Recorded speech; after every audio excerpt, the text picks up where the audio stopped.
ഒരു കിഡ്നി സ്റ്റോണോ അല്ലെങ്കിൽ ഒരു യൂട്രൈൻ പ്രോബ്ലമോ ഒക്കെ ആയിട്ട് പലപ്പോഴും രോഗികൾ വന്ന് പറഞ്ഞ് സിംറ്റംസ് അവർ ഒരു ഗ്രൂപ്പ് ഓഫ് സിംറ്റംസ്. ഇനി എൻ്റെ പ്രശ്നങ്ങൾ ഇത് വയറിന് എന്തെങ്കിലും പ്രശ്നമുണ്ടോ, ഗ്യാസിൻ്റെ പ്രശ്നം, അയ്യോ ഡോക്ടറെ അത് പറയാൻ മറന്നുപോയി, ഭയങ്കര ബുദ്ധിമുട്ടാണ്.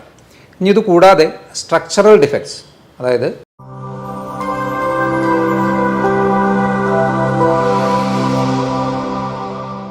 ഹലോ ഫ്രണ്ട്സ്, ഞാൻ ഡോക്ടർ അഭിരാം. സാധാരണ ക്ലിനിക്കിൽ പലപ്പോഴും രോഗികൾ വന്ന് ഇപ്പോൾ ഒരു തലവേദന അല്ലെങ്കിൽ ഒരു ജോയിൻറ്റ് പെയിൻ അല്ലെങ്കിൽ ഇപ്പോൾ ഒരു കിഡ്നി സംബന്ധമായിട്ടുള്ള എന്തെങ്കിലും പ്രശ്നങ്ങൾ, മേ ബി ഒരു കിഡ്നി സ്റ്റോണോ അല്ലെങ്കിൽ ഒരു യൂട്രൈൻ പ്രോബ്ലമോ ഒക്കെ ആയിട്ട് പലപ്പോഴും രോഗികൾ വന്ന് പറഞ്ഞ് സിംറ്റംസ്, അവർ ഒരു ഗ്രൂപ്പ് ഓഫ് സിംറ്റംസ്, ഇനി എൻ്റെ പ്രശ്നങ്ങൾ ഇതൊക്കെയാണ് എന്ന് പറഞ്ഞതിന് ശേഷം നമ്മൾ വെറുതെ ഒരു ചോദ്യം ചോദിച്ചാൽ മതി, വയറിന് എന്തെങ്കിലും പ്രശ്നമുണ്ടോ, ഗ്യാസിൻ്റെ പ്രശ്നം, അയ്യോ ഡോക്ടറെ അത് പറയാൻ മറന്നുപോയി, ഭയങ്കര ബുദ്ധിമുട്ടാണ്. കാരണം അപ്പോൾ അവരുടെ മെയിൻ കൺസേൺ ഈ ഒരു തലവേദനയോ അല്ലെങ്കിൽ ജോയിൻറ്റ് പെയിനോ ആണെന്നുള്ളതേ ഉള്ളൂ. പക്ഷേ കാലങ്ങളായി ഇവരുടെ കൂടെയുള്ള വേറൊരു പ്രശ്നമാണ് ഈ ഒരു വയറിൻ്റെ പ്രശ്നം എന്നുള്ളത്. ഇതിൽ നിന്ന് എന്ത് മനസ്സിലാക്കാം? ഒട്ടുമിക്ക അസുഖങ്ങളുടെയും ഒരു പക്ഷേ ഒരു മൂല കാരണം നമ്മുടെ ഒരു ഗട്ട് ഹെൽത്ത് അല്ലെങ്കിൽ വയറിൻ്റെ അവസ്ഥയിൽ വരുന്ന അല്ലെങ്കിൽ അപചയങ്ങൾ, ദഹന വ്യവസ്ഥയിൽ വരുന്ന പ്രശ്നങ്ങളായിരിക്കാം.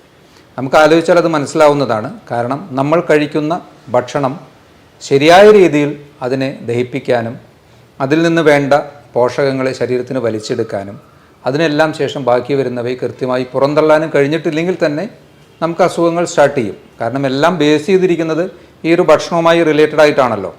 ഭക്ഷണമില്ലാതെ, ന്യൂട്രിയൻറ്റ് റിച്ച് ആയിട്ടുള്ള ഭക്ഷണമില്ലാതെയും തീരെ ഭക്ഷണമില്ലാതെയൊന്നും നമുക്ക് ഒരുപാട് കാലം സർവൈവ് ചെയ്യാനും പറ്റില്ല.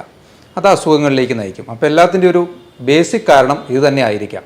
നിങ്ങൾക്ക് അധികമായി വയർ വന്ന് വീർക്കുന്നത് പോലെ, ഇടയ്ക്കിടയ്ക്ക് അധികമായ ഏമ്പക്കം, അതുപോലെ തന്നെ കീഴ്വായു, ഇതൊക്കെ അമിതമായി നിങ്ങളെ ബുദ്ധിമുട്ടിക്കുന്നുണ്ടെങ്കിൽ, അതുപോലെ കോൺസ്റ്റിപ്പേഷൻ, മലബന്ധം, ഡയേറിയ, ചില അവസരങ്ങളിൽ ഡയേറിയ, കഫം കലർന്ന മലം, ഇതൊക്കെ പോകുന്നുണ്ടെങ്കിൽ ഒരു സാധ്യത നിങ്ങൾക്ക് സിബോ, അധികം പഴക്കമില്ലാത്തൊരു ടെർമിനോളജിയാണ്, small intestinal bacterial overgrowth, നമ്മുടെ ചെറുകുടലിൽ വരുന്ന ബാക്ടീരിയകളുടെ, അതുതന്നെ മോശം ബാക്ടീരിയകളുടെ അധികമായ ഓവർ ഗ്രോത്ത് മൂലം വരാവുന്ന പ്രശ്നങ്ങൾ. ഇത് അത്ര സിമ്പിളായിട്ടുള്ളൊരു പ്രശ്നമല്ല, മാരകമായ പ്രശ്നങ്ങളിലേക്കും ഇത് നയിക്കാറുണ്ട്. ശരിക്ക് നമ്മുടെ കുടലിൽ 200-ൽ പരം micro organisms, millions of organisms ഉണ്ട്. അതിൽ 200-ൽ അധികമുള്ള തരത്തിലുള്ള ബാക്ടീരിയ, ഫംഗസ്, വൈറസസ് ഒക്കെ തന്നെയുണ്ട്. ഇതിൽ നല്ലൊരു ശതമാനം സൂക്ഷ്മാണുക്കളും നമുക്ക് ഗുണം ചെയ്യുന്നവയാണ്. എന്നാൽ ചിലവ നമുക്ക് ദോഷം ചെയ്യുന്നവയുമുണ്ട്.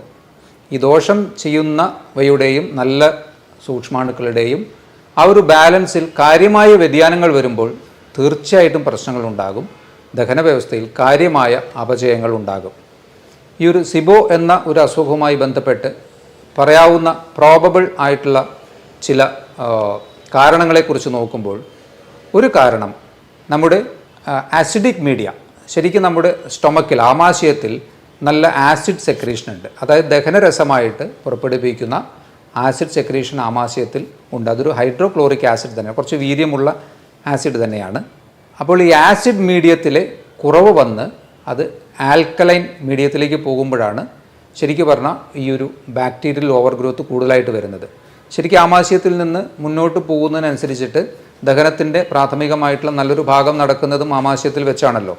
അതിനുശേഷം മെല്ലെ മെല്ലെ അത് അടുത്ത ഭാഗമായി ചെറുകുടൽ, വൻകുടൽ, അങ്ങനെ നീങ്ങിയാണല്ലോ അത് ഓരോരോ പോർഷനായിട്ട് പോകുന്നത്. അപ്പോൾ അതിലേറ്റവും കൂടുതലായിട്ട് അബ്സോർപ്ഷനൊക്കെ വരുന്നത് നമ്മുടെ ചെറുകുടലിൽ വെച്ചാണ്. അപ്പോൾ ഈ ആമാശയത്തിൻ്റെ, അതിന് ഹൈപ്പോക്ലോർഹൈഡ്രിയ എന്നാണ് പറയുന്നത്. അപ്പോൾ ഈ ആമാശയത്തിലെ pHൻ്റെ വാല്യൂ, ആസിഡിക് മീഡിയം കുറഞ്ഞ് ആൽക്കലൈൻ ആവാനുള്ള കാരണം എന്തായിരിക്കും? പ്രൊബബിളായിട്ട് നമുക്ക് കുറച്ച് കാര്യങ്ങൾ അതിൽ പറയാവുന്നതാണ്. ഒന്ന്, അട്രോഫിക് ഗ്യാസ്ട്രൈറ്റിസ് എന്ന് പറയും. അതായത് ഈ ഒരു ആസിഡ് പ്രൊഡ്യൂസ് ചെയ്യുന്ന ഗ്രന്ഥികളുടെ കാലക്രമേണയുള്ള നാശം. അതിന് എടുത്തു പറയാവുന്ന ഒരു പ്രശ്നമായിട്ടുള്ളത് ഒന്ന്, ഓട്ടോ ഇമ്മ്യൂൺ അസുഖങ്ങൾ, ദഹന വ്യവസ്ഥയിൽ വരുന്ന ഓട്ടോ ഇമ്മ്യൂൺ അസുഖങ്ങൾ ഒരു കാരണമായിരിക്കാം. എച്ച് പൈലോറി എന്ന ഒരു ബാക്ടീരിയയുടെ, എച്ച് പൈലോറി എന്ന ബാക്ടീരിയ നമുക്ക് ഗുണകരമല്ല എന്നുള്ളതാണ് പറയുന്നത്, അതിൻ്റെ അമിതമായ പ്രവർത്തനം. ഇതൊക്കെ തന്നെ ഈ അട്രോഫിക് ഗ്യാസ്ട്രൈറ്റിസ്, അല്ലെങ്കിൽ ഇതൊക്കെ ഒരു ക്രോണിക് ഗ്യാസ്ട്രൈറ്റിസ് എന്ന സ്റ്റേജും അതിൽ നിന്ന് ഈ ഒരു ഗ്രന്ഥിയുടെ പെർമനൻ്റ് ആയിട്ടുള്ള ഒരു തകരാറിലേക്കും പോകാം. അതുകൊണ്ട് തന്നെ ആസിഡിക് മീഡിയം അവിടെ നഷ്ടപ്പെടുന്നു. ഇതുപോലെ തന്നെ കണ്ടിന്യൂസ് ആയിട്ടുള്ള ഓവർ ദ കൗണ്ടർ മെഡിക്കേഷൻ, ഗ്യാസിൻ്റെ പ്രശ്നം വരുമ്പോൾ പലരും നേരെ മെഡിക്കൽ ഷോപ്പിൽ ചെന്ന് ഗ്യാസിന് മരുന്നുണ്ടോ, അപ്പോൾ ഓവർ ദ കൗണ്ടർ കൊടുക്കാവുന്ന മെഡിസിൻസ് അവരെടുത്ത് കൊടുക്കുന്നു. ഇതിൻ്റെ കണ്ടിന്യൂസ് ആയിട്ടുള്ള ഉപയോഗവും ഈ ഒരു അവസ്ഥയിലേക്ക് എത്തിക്കാൻ സാധ്യതയുണ്ട്. ഇവിടെ ഇനി എന്താ സംഭവിക്കുന്നത്? ഈ ആസിഡിക് മീഡിയം നഷ്ടപ്പെട്ട സ്റ്റൊമക്കിൽ ദഹനം ശരിയായ രീതിയിൽ നടക്കാതെ തന്നെ ഈ ഭക്ഷണ പദാർത്ഥങ്ങൾ അടുത്ത ഭാഗമായ സ്മോൾ ഇൻറ്റസ്റ്റൈനിലേക്ക് പ്രവേശിക്കുന്നു.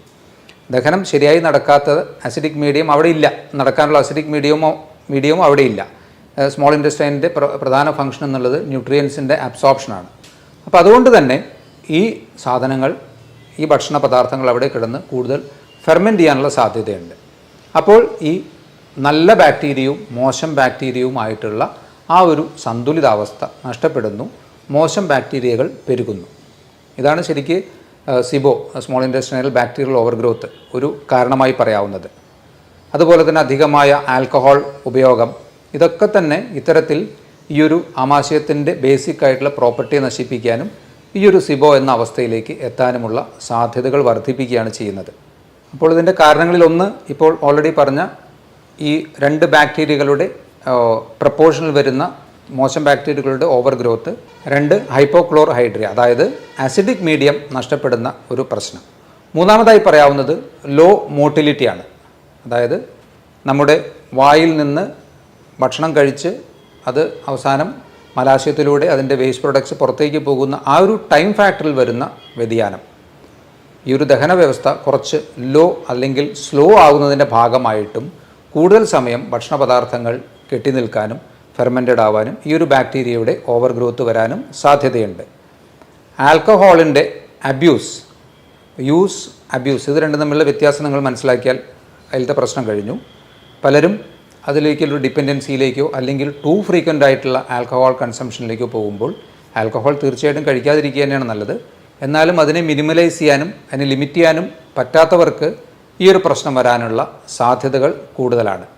ഇനി ഇത് കൂടാതെ സ്ട്രക്ചറൽ ഡിഫക്ട്സ്, അതായത് നമ്മുടെ ദഹന വ്യവസ്ഥയിൽ ഇൻറ്റസ്റ്റൈനിൽ പല ഭാഗത്തായി വരുന്ന ഫിസ്റ്റുലകൾ അല്ലെങ്കിൽ ഡൈവർട്ടിക്കുലം, പൗച്ച് പോലെയുള്ള ഭാഗങ്ങൾ, അതായത് ബാഗ് പോലെയൊക്കെ ഇതിൽ നിന്ന് പുറത്തേക്ക് തള്ളി നിൽക്കുന്ന ഭാഗങ്ങൾ ഒക്കെ തന്നെ അതിലൊക്കെ ഈ ഭക്ഷണ പദാർത്ഥങ്ങൾ നിന്നിട്ടും ഇത്തരത്തിലുള്ള ഒരു അവസ്ഥയിലേക്ക്, അത് സ്ട്രക്ചറൽ ഡിഫക്ട്സ് എന്ന് പറയാം, അതിലൂടെയും ഈ ഒരു സിബോ എന്ന അവസ്ഥയിലേക്ക് എത്താൻ സാധ്യതയുണ്ട്.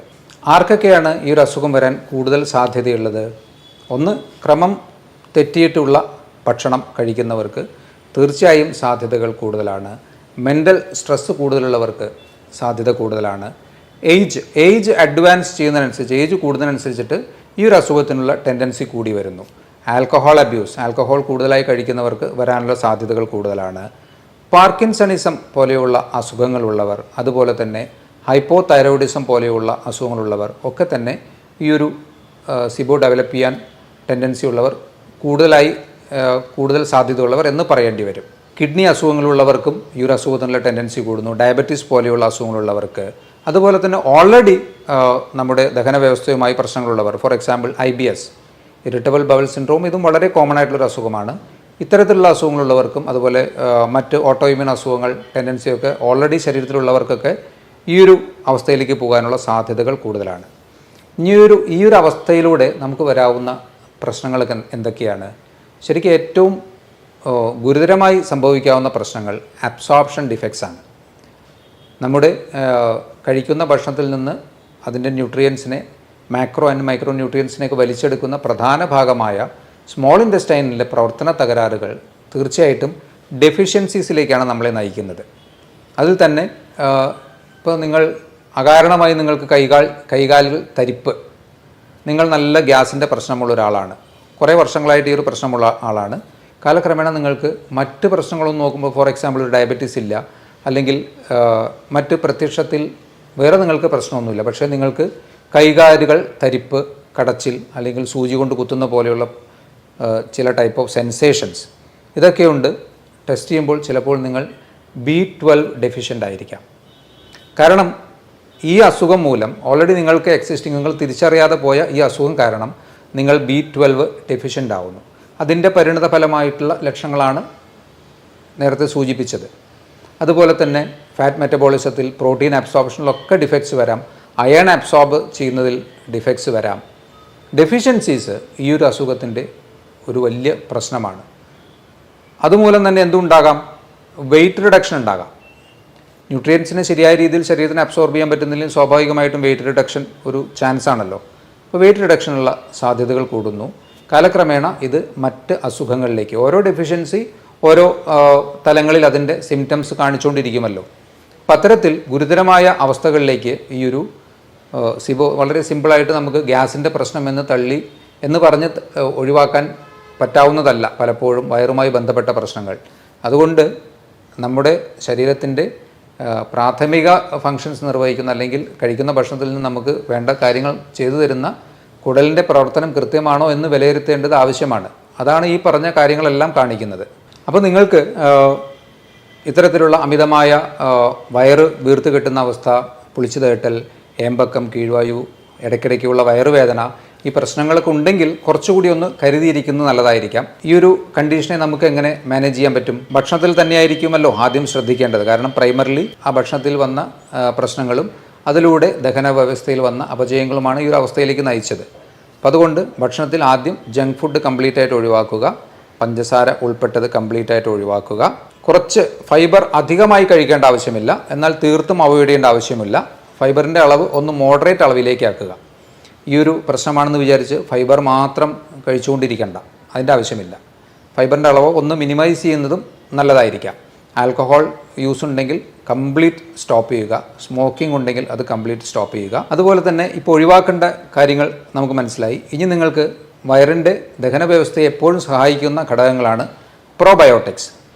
അതായത് നല്ല ബാക്ടീരിയകൾ ഉണ്ടാക്കാൻ കഴിവുള്ളതും അത് ഉൾപ്പെട്ടതുമായിട്ടുള്ള ഭക്ഷണങ്ങൾ. അതിൽ പ്രോബയോട്ടിക് ആയിട്ടുള്ള ഇപ്പോൾ കേട് പോലെയുള്ള അതൊക്കെ നമുക്ക് അവൈലബിൾ ആണ്. അല്ലെങ്കിൽ നിങ്ങൾക്ക് വീട്ടിൽ തന്നെ നല്ല ബാക്ടീരിയകളെ ഉണ്ടാക്കാൻ കഴിയുന്ന ചില സാധനങ്ങൾ നമുക്ക് വാങ്ങിക്കാൻ കിട്ടും. അതിനെ നിങ്ങൾക്ക് അതിലെ ഇൻസ്ട്രക്ഷൻസ് അനുസരിച്ച് പ്രിപ്പയർ ചെയ്ത് അതിൽ മില്യൺസ് ഓഫ് ബാക്ടീരിയ പെർ ഇത്ര ml എന്ന ഒരു കണക്കിൽ നമുക്ക് ഉണ്ടാക്കാൻ പറ്റും. അത് കഴിക്കുന്നത് തീർച്ചയായിട്ടും ഇത്തരത്തിലുള്ള പ്രത്യേകിച്ച് ഓട്ടോഇമ്യൂൺ ടെൻഡൻസികളോ അല്ലെങ്കിൽ ഇതുപോലുള്ള സിബോ പോലെയുള്ള അസുഖങ്ങളൊക്കെ ഉള്ളവർക്ക് നല്ല രീതിയിൽ ഗുണം ചെയ്യുമെന്നുള്ളതാണ്. അപ്പോൾ അതൊന്ന് നോക്കി നിങ്ങൾക്ക് ആ രീതിയിൽ ചെയ്യാവുന്നതാണ്. തൈര് പോലെയുള്ള ഭക്ഷണങ്ങളൊക്കെ നമുക്ക് ഭക്ഷണത്തിൽ ഒരു മോഡറേറ്റ് ലെവലിൽ ഉൾപ്പെടുത്താം. അതുപോലെ സിട്രസ് ഫ്രൂട്ട്സ് ഫെർമെൻറ്റ് ചെയ്യാനും അതുപോലെ നല്ല ബാക്ടീരിയകളെ നല്ല രീതിയിൽ ബാക്ടീരിയകളെ ഉണ്ടാക്കാൻ കഴിയുന്ന ഒരു മോഡറേറ്റ് അളവിലുള്ള സിട്രസ് ഭക്ഷണങ്ങൾ തീർച്ചയായിട്ടും കഴിക്കാവുന്നതാണ്. ഇനി നിങ്ങൾക്ക് ഒട്ടുമിക്ക ആൾക്കാരും പറയും പയറുവർഗ്ഗങ്ങൾ കഴിച്ചാലാണ് പ്രശ്നം, പരിപ്പ് വർഗ്ഗങ്ങൾ കഴിച്ചാലാണ് പ്രശ്നം. പലപ്പോഴും അത് തന്നെയാണോ പ്രശ്നം എന്ന് ഒന്ന് കൺഫേം ചെയ്യുന്നത് നല്ലതായിരിക്കാം. അതിന് നമുക്ക് എലിമിനേഷൻ മെത്തേഡ് ഉപയോഗിക്കാം. ഇപ്പോൾ നിങ്ങൾക്ക് പ്രശ്നം എന്ന് തോന്നുന്ന ഭക്ഷണങ്ങളിൽ നിന്ന് നിങ്ങൾ ഒരു മാസം കംപ്ലീറ്റ് ആയിട്ട് അതിനെല്ലാം സ്റ്റോപ്പ് ചെയ്ത് വയ്ക്കുക. അപ്പോൾ നിങ്ങളുടെ അവസ്ഥ എന്താണെന്ന് നോക്കുക. ആ സമയത്ത് നിങ്ങൾക്ക് നല്ല ആശ്വാസം കിട്ടുന്നുണ്ടെങ്കിൽ തീർച്ചയായും ആ ഒരു ഗ്രൂപ്പ് ഓഫ് ഭക്ഷണങ്ങളിൽ ചിലത് നിങ്ങൾക്ക് പ്രശ്നമായിരുന്നു എന്ന് ഉറപ്പായി, അല്ലേ? ഇനി എല്ലാം പ്രശ്നമാണെന്ന് പറയുന്നത് എങ്ങനെ നമുക്ക് റീടെസ്റ്റ് ചെയ്യാം? ഓരോന്നായിട്ട് 1-2 ദിവസം വെച്ച്, ഇപ്പോൾ പരിപ്പാണ് നിങ്ങൾക്ക് പ്രശ്നമെങ്കിൽ പരിപ്പ് ഒരു മാസം ഒഴിവാക്കി, ഒരു മാസം കഴിഞ്ഞ് പരിപ്പ് ഉൾപ്പെട്ട ഒരു ദാൽ കറി പോലെയുള്ളത് 2 ദിവസം കഴിച്ചു നോക്കുക. നിങ്ങൾക്ക് സിവിയർ ആയിട്ടുള്ള സിംറ്റംസ് വീണ്ടും റീസ്റ്റാർട്ട് ചെയ്യുകയാണെങ്കിൽ നിങ്ങൾക്ക് ഏകദേശം ഉറപ്പിക്കാം ആ പരിപ്പ് ഒരു പ്രശ്നമായിരുന്നു എന്നുള്ളത്. അപ്പോൾ അത് ഒഴിവാക്കാം. എല്ലാം ഒഴിവാക്കണ്ട. അപ്പോൾ എല്ലാം ഒഴിവാക്കുമ്പോൾ വരുന്നൊരു പ്രധാന പ്രശ്നം നമുക്ക് ഡെഫിഷ്യൻസീസ് അതുകൊണ്ട് തന്നെ വരുമല്ലോ. ഇപ്പോൾ ഒരു വെജിറ്റേറിയൻ ഡയറ്റ് ചെയ്യുന്ന ഒരാളാണെങ്കിൽ അയാൾക്ക് പരിപ്പ് പയറുവർഗ്ഗങ്ങളൊക്കെയാണ് അയാളുടെ മെയിനായിട്ടുള്ള പ്രോട്ടീൻ്റെ ഒരു സോഴ്സ്. അപ്പോൾ അത് കംപ്ലീറ്റ് ആയിട്ട് ഒഴിവാക്കി കഴിഞ്ഞാൽ അയാളുടെ മസിൽസ് വീക്കാവും, അയാൾക്ക് ജനറലായിട്ടൊരു ഫറ്റീഗ് ഉണ്ടാവും. പത്രത്തിലൊരു മെത്തേഡിലേക്ക് പോകണ്ട. നിങ്ങൾക്ക് പറ്റാത്തത് ഏതാണെന്ന് നിങ്ങൾക്ക് ഈ ഒരു എലിമിനേഷൻ മെത്തേഡിലൂടെ കണ്ടുപിടിക്കാൻ പറ്റും. ഇതിനെല്ലാം ഉപരി ശരിക്കും പറഞ്ഞാൽ ഫാസ്റ്റിംഗ് നല്ലൊരു ഓപ്ഷനാണ്.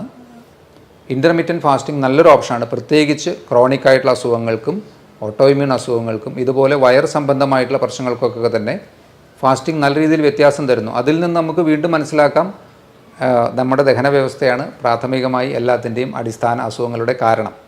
കാരണം ഫാസ്റ്റിങ്ങിലൂടെ നിങ്ങൾക്ക് വയറിന് ആശ്വാസം കിട്ടുന്നു, അതിനോടൊപ്പം തന്നെ മറ്റ് അസുഖങ്ങൾക്കും വ്യത്യാസം കിട്ടുന്നു.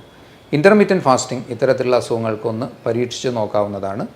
ഇത്രയും കാര്യങ്ങൾ ഒന്ന് ഈ ഒരു സിബവുമായി അറിഞ്ഞിരിക്കുക. ഡെഫിഷ്യൻസീസ് വരുന്നുണ്ടെങ്കിൽ അതുപോലെ അൺഇൻറ്റൻഷണൽ, അത് നമ്മൾ ആലോചിക്കാതെ മറ്റ് കാരണങ്ങൾ അകാരണമായി വരുന്ന വെയിറ്റ് ലോസ് ഉണ്ടെങ്കിലൊക്കെ തന്നെ നിങ്ങൾ തീർച്ചയായിട്ടും ഒന്നുകൂടി ശ്രദ്ധിക്കുകയും ഒരു ഡോക്ടറുടെ കൃത്യമായ നിർദ്ദേശങ്ങൾ സ്വീകരിക്കുകയും ചെയ്യേണ്ടതാണ്. ഇതുപോലുള്ള മറ്റൊരു ടോപ്പിക്കുമായി വീണ്ടും കാണാം. ബൈ.